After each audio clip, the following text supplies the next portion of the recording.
아멘. 네. 제가 아까 뒤에 있는데 그 승호가 오늘 싱글벙글 안 하냐고 저한테 물어보더라고요. 그래서 오늘은 싱글벙글 하기에는 조금 막 이렇게 했다가 또 내 말씀을 이렇게 전하기엔 좀 그런 것 같다. 오늘은 그래서 그냥 바로 말씀을 전하도록 하겠습니다. 그래도 온 가족 예배니까 제가 아주 길게 하지 않습니다. 우리 초등부, 중고등부 청년 여러분 짧게 하니까. 그 예수와 함께 한 저녁 식사라는 책이 있습니다. 혹시 읽어 보신 분 있으십니까? 이 책은 하나의 초대장으로 글을 시작합니다. 그 초대장에 이렇게 적혀져 있습니다. 나사렛 예수와의 만찬에 당신을 초대합니다. 밀라노 레스토랑 3월 24일 화요일 저녁 8시. 초대장이 옵니다. 이게 소설이거든요. 근데 뜻밖의 초대장에 이 주인공이 아주 당황을 하죠.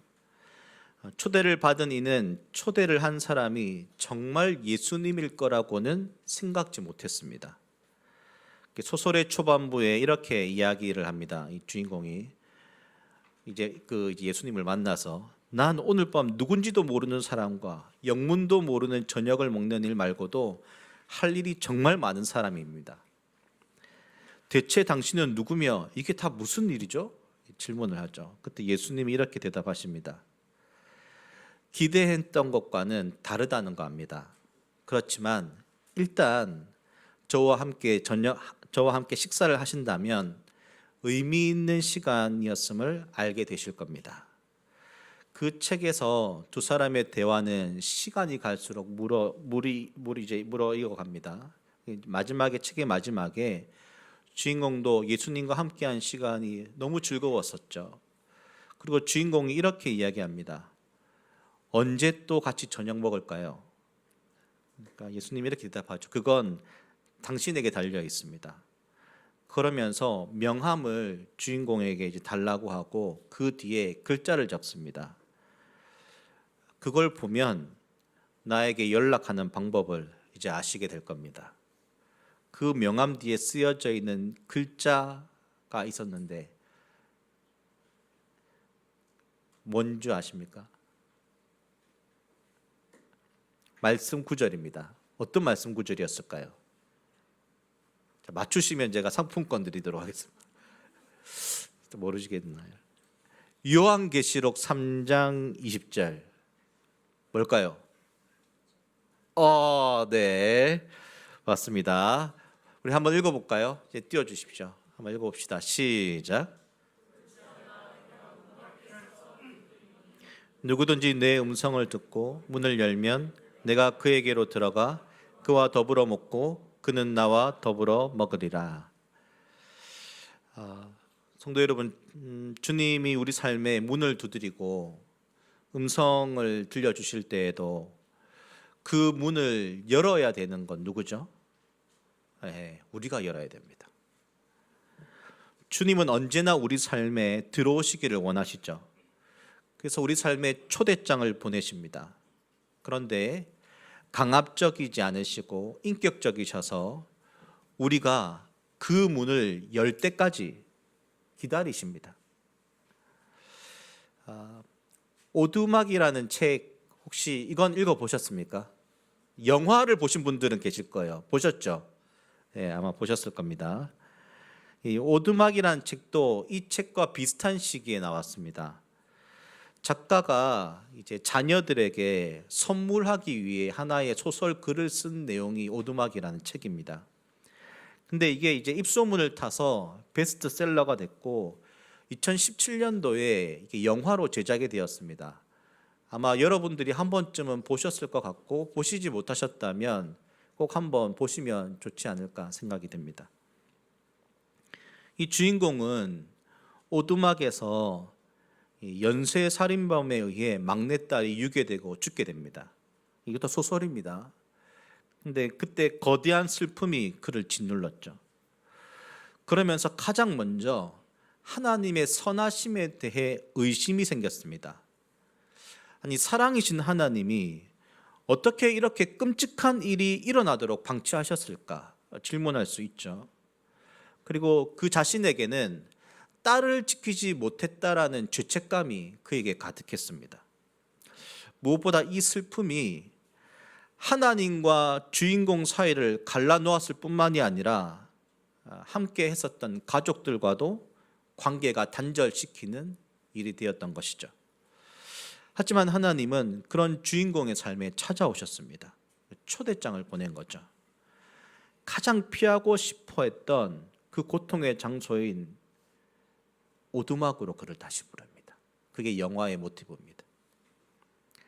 여러분, 삶에 직면하고 때로 마주해야 될 때가 있습니다. 도망치고 피하고 싶어도 피하지 못하는 그곳으로 하나님이 우리 삶을 다시 부를 때가 있죠. 제가 오늘 두 가지의 소설을 이야기를 하였지만 이것은 단지 소설의 이야기만이 아니라 우리 또한 삶의 여정 가운데 이와 같은 순간들을 만나게 됩니다. 전혀 뜻밖의 시간과 장소에 예수님이 우리 삶에 초대장을 보내시죠. 아주 바쁜 와중에, 그리고 어떤 때는 누구와도 만나고 싶지 않을 때, 아주 깊은 우울감과 슬픔에 잠겨 있을 때, 때로는 아주 평범한 일상 가운데 하나님이 우리 삶에 초대장을 보내십니다. 근데 그 초대장의 이름이 오늘 말씀을 바탕으로 초대장의 이름은 지혜의 초대장입니다. 제가 오늘 지혜라는 이름을 많이 말할 텐데 오늘 두 분이 계신데 당황하지 마시고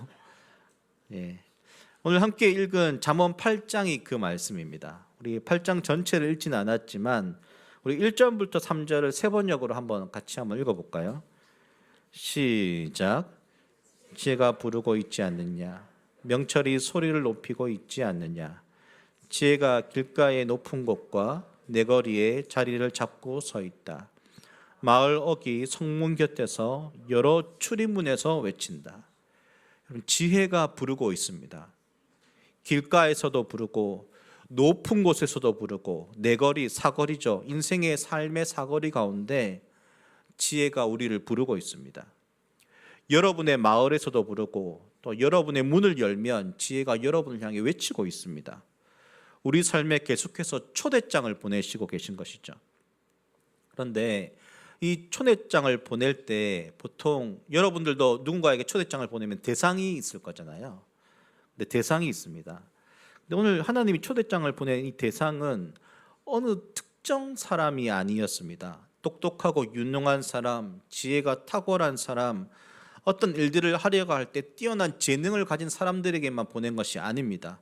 8장 4절을 우리 세 번역으로 한번 우리 말씀을 읽어보겠습니다. 시작. 사람들아, 내가 너희를 부르며 내가 인자들에게 소리를 높이노라. 지혜가 부르는 대상은 사람들, 인자들입니다. 근데 이걸 세 번역에서는 이렇게 번역하고 있는데요. 사람들아, 내가 너희를 부른다. 내가 모두에게 소리를 높인다.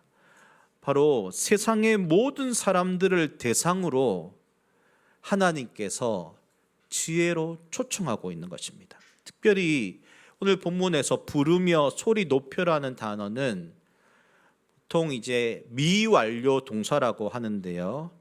이건 그 부름이나 소리를 높이는 그 간절함이 그때만 부르는 것이 아니고 지금도 계속해서 완료되지 않는 채 우리에게 지금 부르고 있다는 것입니다. 지혜가 부르고 있지 않느냐? 사람들아, 내가 너희를 부른다. 내가 모두에게 소리를 높인다. 지혜를 소유해라. 지혜, 곧 하나님을 경외해라. 그 지혜 안에 거하라. 지혜의 삶을 따라가라. 여러분, 오늘 이 말씀을 왜 우리에게 주시는 것일까요? 오늘 본문이 토요일 하나님 나라 큐티 본문이 이제 어제였죠. 잠언 8장 22절부터 36절입니다. 제가 이제 임의로 이 본문을 정한 것이 아닙니다. 자, 그러면서 제가 이 잠언 8장을 2주 전부터 계속해서 읽어오면서 묵상하면서 제가 말씀을 준비하면서 주는 한 가지 마음은 온 가족 예배를 드리는 한숲의 모든 이들에게 하나님은 이 말씀을 원하시는 것입니다. 지혜로 이들을 초청해라. 한숲교회를 2026년 지혜로 초청해라. 한숲의 이 설교를 모든 듣는 이들에게 지혜의 초대장을 너가 보내라. 여러분, 그러면 지혜는 무엇일까요? 세상적인 지혜는 인간의 경험이나 지식, 관찰에서 시작되지만 잠언에서 말하는 지혜는 하나님과의 올바른 관계에서 시작됩니다. 그래서 잠언 기자가 잠언 1장 7절에 이렇게 말씀을 하고 전하고 있죠. 우리 같이 한번 읽어볼까요? 시작. 주님을 경외하는 것이 지식의 근본이었는 어리석은 사람은 지혜와 훈계를 멸시한다. 바로 하나님을 경외하는 것, 하나님을 삶의 주인으로 삼는 것, 우리 삶이 하나님의 손 안에 있다는 것을 인정하고 그분이 원하시는 삶을 사는 것, 그것이 바로 지혜의 시작입니다. 여기서 출발해야 됩니다. 하나님 중심적 사고를 삶으로 바라보고 해석하는 것을 말하는 것이죠. 그러면 이 지혜를 통해 우리가 얻게 되는 것은 무엇일까요? 오늘 35절 말씀인데요. 우리 같이 한번 읽어보겠습니다. 시작. 나를 얻는 사람은 생명을 얻고 주님께로부터 은총을 받을 것이다. 여러분, 지혜를 통해 얻게 되는 것이 무엇이냐면 생명입니다. 이것이 우리에게 지혜를 주시는 이유입니다. 지혜의 방향성이죠. 지혜의 시작은 하나님을 경외하는 것, 하나님을 우리 삶의 주인으로 삼는 것이라면 지혜를 소유한 사람에게 하나님이 궁극적으로 주시고자 하는 것은 바로 생명입니다. 생명. 여러분, 지혜를 소유한 자의 삶에 여러분 살리는 말이 있습니다. 그들의 말을 들으면 죽었던 영혼이 깨어나죠. 여러분, 찬양을 부르는 순간 하나님이 우리 마음 가운데 그 마음을 만져주심을 여러분 느끼십니까? 그 순간 우리 안에 생명이 다시 살아나는 것입니다. 내 안에 양심이 하나님을 만나는 순간이죠. 말씀을 듣는 순간 우리 삶에 하나님이 다시 일어날 힘을 주십니다. 지혜를 통해 생명을 얻는 것이죠. 기도를 함께 하면서 하나님이 우리 삶의 음성을 들려주십니다. 내가 여전히 너를 사랑하고 너를 포기하지 않고 너의 삶을 붙들고 있다. 불안한 우리 삶에 다시금 생명이 공급되고 살아갈 힘을 주는 것입니다. 지혜를 통해 우리는 생명을 얻게 되는 것이죠. 말씀의 지혜를 따라 순종하면 하나님의 능력을 경험하게 됩니다. 제가 좀 전에도 말씀드렸던 것처럼 저는 의도된 말씀보다 그때 큐티 말씀을 따라 말씀을 전하는데, 제가 이 말씀을 묵상하면서 깨닫는 것은 이 지혜, 그 말씀을 통해 영혼을 하나님은 살리려고 하시는 것입니다. 생명을 얻게 하시려는 것이죠. 그런데 그것이 여러분 우리 개인에게만 머물지 않습니다. 지혜를 통해 생명을 얻은 자의 삶이 다른 곳으로 흘러 또다시 살려냅니다. 에스겔 말씀 여러분 기억하십니까? 2023년도 제가 마지막 주일날 전했던 말씀입니다. 성전으로부터 스며 나왔던 물이 흘러 처음은 발목을 채우고 그 다음은 무릎, 그 다음은 헤엄칠 정도가 되었는데 그 물이 흘러가는 곳곳마다 땅이 살아나고 물고기가 모이고 열매를 맺고 생명이 살아나는 일이 일어났습니다. 우리 한 말씀 읽어볼까요? 시작.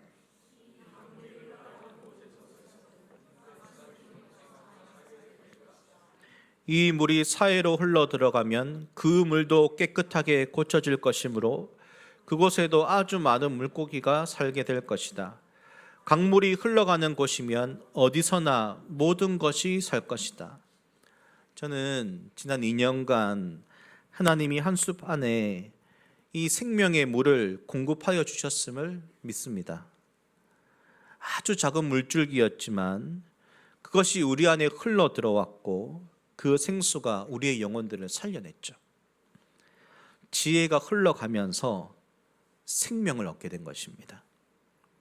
그리고 여러분, 지난 1년 동안의 한숲의 터 모임, 부서별 모임, 그 시간들을 한번 돌이켜 보십시오. 그 시간은 지혜를 전하며 또한 생명이 매주일 공급된 시간이었습니다. 서로의 삶을 나누고 말씀을 나누는 시간, 하나님이 지혜를 소유한 자의 삶들을 통해 생명을 주시고 다시금 살아날 힘을 주셨던 시간이었습니다. 물론 그 안에 모든 것이 완벽할 수는 없습니다. 부족함이 있고 때론 지루함도 있고 어쩌면 나의 말들이 마음을 찌르기도 하고 상처가 됐을 수도 있습니다. 하지만 그 속에서 우리는 자라갔고 더 견고해졌고 또 더 많은 생명이 공급되었고 살아났습니다. 어제는 연탄 봉사를 다녀왔는데요. 청년들, 중고등부 그리고 한숲의 모든 지체들이 함께 했던 그 시간은 하나님이 주시는 마음을 가지고 다른 이들을 섬기며 사랑할 시간이죠. 무엇이죠? 생명을 준 시간입니다. 생명을 공급한 시간이죠. 여러분, 그 생명을 얻을 때의 기쁨이 있습니다. 2주 전에 우리 교회 청년이었던 보현, 이제 희은 아이가 태어난 이야기를 들었습니다. 그날 제가 연락도 하면서 제가 처음 자녀를 가졌을 때의 순간이 좀 기억이 났습니다. 그 순간 기쁨이 있습니다. 우리 삶에 생명이 태어남에 기쁨이 있죠. 한숲 안에 새로운 생명이 태어날 때도 기쁨이 있습니다. 새로운 성도들이 교회에 올 때 기쁨이 있습니다. 믿음이 없던 이들이 하나님을 향한 믿음을 고백할 때 우리 안에 생명의 기쁨이 있죠. 자녀들이 신앙 안에서 자라다가 그들 스스로 하나님을 만나고 하나님 안에서 참된 신앙을 가질 때에 우리 안에 기쁨이 있죠. 그렇게 우리는 계속해서 이 지혜로 초청해야 됩니다. 2026년 지혜로 초청하시는 하나님의 손길을 경험하는 축복이 있기를 간절히 소원합니다. 지혜를 통해 생명을 얻는 자의 삶에 하나님이 주시는 축복이 있습니다. 그것이 오늘 말씀에도 또 나오는데요. 우리 같이 한번 읽어볼까요? 14절부터 16절인데요. 시작. 내게는 지략과 명철과 능력이 있다. 내 도움으로 왕들이 통치하며 고관들도 올바른 법령을 내린다. 내 도움으로 지도자들이 바르게 다스리고 고관들 곧 공의로 재판하는 자들도 올바른 판결을 내린다. 여러분, 지혜 안에는 능력이 있습니다. 그 능력은 어떤 문제를 빠르게 판단할 뿐만 아니라 바르게 판단하고 분별할 수 있는 능력입니다. 그리고 이것을 통해 세상을 이롭게 잘 다스리는 능력이죠. 그런데 이 최종 목표는, 그 방향성은 반드시 생명이어야 됩니다. 우리 안에 주신 지혜와 능력으로 그것을 나의 이득만을 위해 사용해서는 안 되죠. 18절부터 21절, 지혜를 통해 얻게 되는 또 다른 축복이 있죠. 같이 한번 읽어보겠습니다. 시작. 부귀와 영화도 내게 있으며 든든한 재물과 의도 내게 있다. 내가 맺어주는 열매는 금이나 순금보다 좋고 내가 거두어주는 소출은 수는보다 좋다. 나는 의로운 길을 걸으며 공의로운 길 한가운데를 걷는다. 나를 사랑하는 사람에게는 내가 재물을 주어서 그의 금고가 가득 차게 하여 줄 것이다. 지혜를 통해 생명을 얻는 자의 삶에 하나님이 재물도 주십니다. 하지만 19절에서는 이 지혜가 재물보다 더 소중한 것임을 말해주고 있습니다. 더 가치가 있다는 것이죠. 만약 하나님을 경외하는 지혜, 지식으로 하나님이 여러분의 삶 가운데 재물을 허락해 주셨다면 그것은 반드시 생명을 얻는데 사용되어져야 되고 생명을 살리는데 사용되어져야 됩니다. 우리에게 지혜로 인해 주시는 축복들이 있습니다. 하지만 여러분, 잊지 마십시오. 그것은 언제나 생명을 얻는 방향으로 나아가야 됩니다. 만약 그렇지 못한 자의 삶에 하나님이 매우 강한 어조로 경고를 하시는데, 그 메시지가 36절인데요. 35절과 36절을 같이 한번 읽어보겠습니다. 시작. 대저 나를 얻는 자는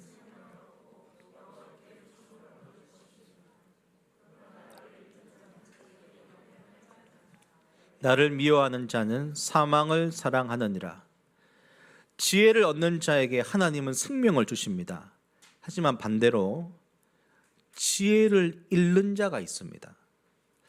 36절에 이 잃는다라는 단어는 히브리어로 하타라는 단어인데, 원어의 뜻이 빗나가다라는 뜻입니다. 이 빗나가다라는 이 단어는 헬라어에서 죄라는 단어와 아주 유사합니다. 그럼 죄라는 단어는 하마르티아라는 단어인데, 이 원어의 뜻도 관역을 벗어나다라는 뜻입니다.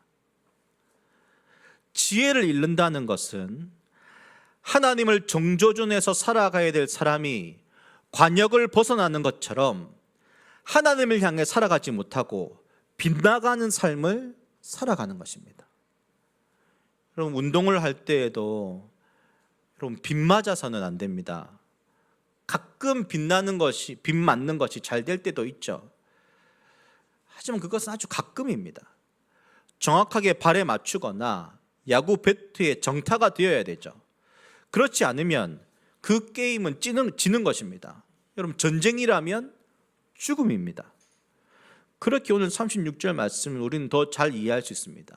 지혜를 잃는 자, 하나님을 향해 살지 않고 빗나가는 삶을 살아가는 사람은 자기의 영혼을 해하는 자라는 것입니다. 죄가 그를 지배하고 결국 그의 마지막은 생명이 아니라 사망이라는 것입니다. 그렇게 오늘 여러분들에게 마지막으로 부탁드리고 싶은 것이 있습니다. 이제 거의 끝나갑니다, 여러분. 그리고 이것은 2026년 하나님이 오늘 한숫교회에게 여러분 말씀하시는 것입니다. 우리 잠언 8장 32절부터 34절을 같이 한번 읽어볼까요?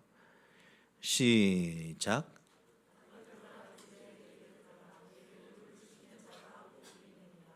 훈계를 들어서 지혜를 얻으라. 그것을 버리지 말라. 누구든지 내게 들으며 날마다 내 문 곁에서 기다리며 문설주 옆에서 기다리는 자는 복이 있나니. 오늘 32절부터 34절까지 하나님이 우리에게 반복해서 말하는 것이 있습니다. 지혜를 들어라. 훈계를 들어라. 내게서 이 지혜의 말을 꼭 반드시 들어라. 한수배 가족 여러분, 2026년 지혜의 초청장이 오늘 우리 앞에 와 있습니다. 지혜를 들으라고 하나님이 우리에게 외치고 계시죠. 그 지혜는 하나님을 경외하는 것이고, 그것을 통해 우리는 생명을 얻을 수 있습니다. 그렇게 오늘 우리는 지혜를 들어야 됩니다. 근데 여기서 듣는다라는 단어의 뜻이 여러분들이 많이 들어본 히브리어입니다. 쉐마입니다. 신명기 6장 4절, 이스라엘아 들으라. 우리 하나님 여호와는 오직 유일한 여호와시니 쉐마 이스라엘. 여러분 많이 들어보셨죠? 이 쉐마라는 단어는 그냥 귀로 듣는 것만을 말하는 것이 아닙니다. 이 단어의 원래 의미는 듣는다, 그리고 동의한다, 분별한다, 순종한다, 복종한다. 이 단어가 다 포함되어 있습니다. 여러분, 지혜를 듣는다는 것은 우리에게 들려주신 지혜, 깨닫게 된 지혜의 말씀을 귀로 듣는 것에 그치지 않고 그것을 우리 삶 속에 분별해내고 순종하며 살아가는 것을 말하는 것입니다. 그러면 우리가 무엇을 얻게 될까요? 생명입니다. 2026년 오늘 우리를 지혜로 하나님께서 초청하시고 계십니다. 여러분, 그렇기 때문에 여러분 다시 큐티를 시작하십시오. 금요 기도회를 나오기를 작정하시고 또 주일 설교를 다시 한번 들어도 좋습니다. 터에서 함께 말씀을 읽기를 권하고 함께 통독의 계획도 세워보십시오. 한 숲 안에 지혜로 초청하는 하나님의 손길을 받아들이고 따라갈 수 있는 2026년도가 될 수 있기를 간절히 소원합니다. 하지만 여기서 그쳐서는 안 됩니다, 여러분. 지혜를 듣는다는 것은 뭐라고 했죠? 생명을 소유한다는 것은 삶 가운데 그 지혜를 따라 살아가는 것입니다.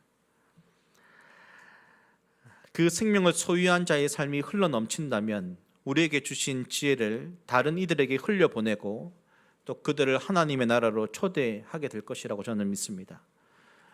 저는 오늘 이 말씀을 전하는 자일 뿐, 이 초청장은 저의 말이 아닌 하나님이 우리 삶에 보내주신 것입니다. 저도 이 초청장을 받아야 되는 한 숲의 한 사람입니다, 여러분. 2026년 지혜로 초청하시는 하나님의 손길을 경험하고 지혜로 생명을 얻는 은혜가 있기를 간절히 소원합니다. 우리 한번 이 시간에 우리 찬양팀 함께 나와 주시고요. 찬양을 함께 드리도록 하겠습니다.